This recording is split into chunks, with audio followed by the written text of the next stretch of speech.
the DJI Osmo Action camera. This is DJI's first action camera that they released in May of 2019. Now typically DJI, they were known for their drones and their gimbals. That's what they were famous for. But they really did their homework and they came out with an action camera that was a game changer for me. What's up everybody, Trent Smith here, and if you are considering an action camera for your adventures and thinking, wow, there's so many options out there, what action camera do I need to film my adventures with? I'm going to help you make that decision in this video by sharing my experience with the DJI Osmo Action camera.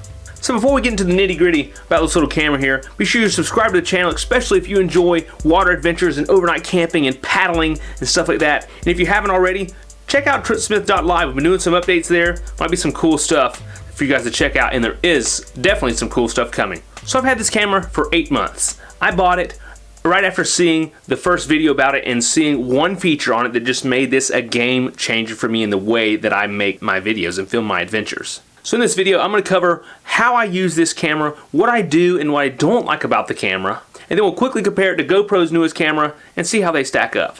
Now everything that I share with you guys in this video is really my opinion only, and it revolves around the style that I film with, how I film. So first off, let's get into how I film or how I use the camera.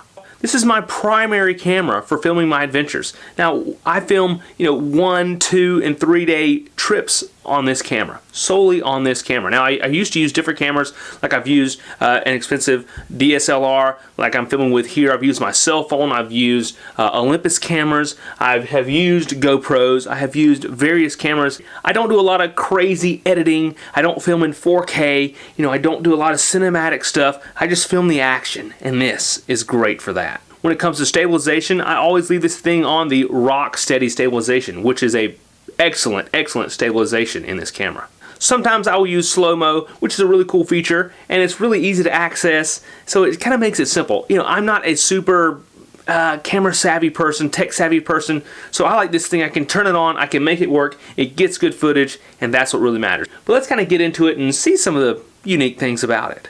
So first off, the negatives. Well, I tried to think of some, and I really can't come up with any that I really think are negative, but there are two things that I think maybe you should know about. One of the possible negatives is audio. If you take this camera, which is a waterproof camera, if you submerge it underwater, bring it out of the water and expect it to get good audio immediately, it doesn't always do that. A lot of times it does, but sometimes you can get some water maybe in these little ports. I'm not really sure what happens if you get water in the little mic port or something, but sometimes it can have muffled audio. Granted, this is kind of a little issue, but compared to my old GoPro, this is a Hero 5.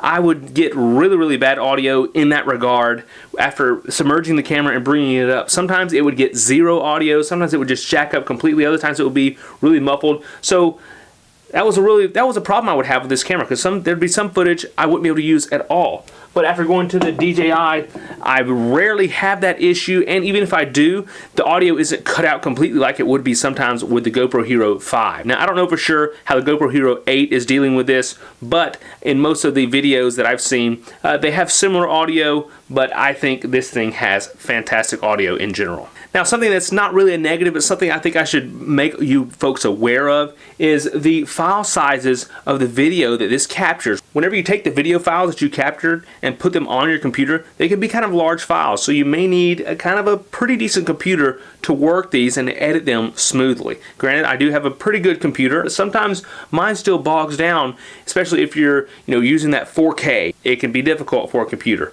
So that's just something to keep in mind. But if you just keep it at the 1080 and stuff, it generally works pretty well. Now, what do I like about the camera? Well, first off, let's talk about the stabilization. Oh my goodness, it has the Rocksteady mode. That is so fantastic. It's almost like using a gimbal. I actually have a gimbal that I purchased whenever I was using my GoPro that I use sometimes. But with this and also with the new GoPro, both of them are similar. You don't even need a gimbal. They're so smooth. You can run with them and shake the camera and it still looks pretty doggone good. So if you're an amateur, even this can make you look pretty good.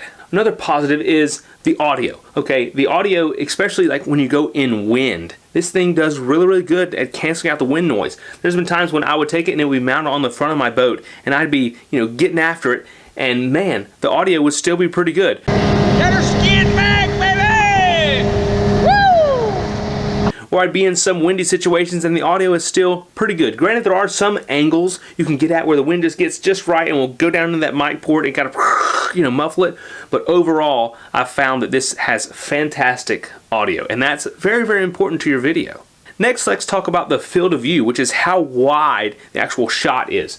Now, it has a wide shot. And whenever you put it on the Rocksteady mode, it kind of narrows it down a little bit, but it's still a very, very wide shot. Plenty wide for selfie mode and getting plenty in the photo. Granted, the GoPro does have a few different options, but really and truly, you can get by without that. Hey, if you're enjoying the video, how about giving it a thumbs up? It kind of helps the channel a little bit, and I would greatly appreciate it. Now, something else I really like about it is it has a touch screen on the back. Not only, yes, and the GoPro has that too, but this one is actually a little bit larger than the GoPro, and it has a little bit better picture, so they say, than the GoPro. And I found that it works great. The menu is easy to navigate. I kind of have came from some cheaper cameras that didn't have this feature. It is fantastic. But now for the feature that I really, really like. This was the game changer for me.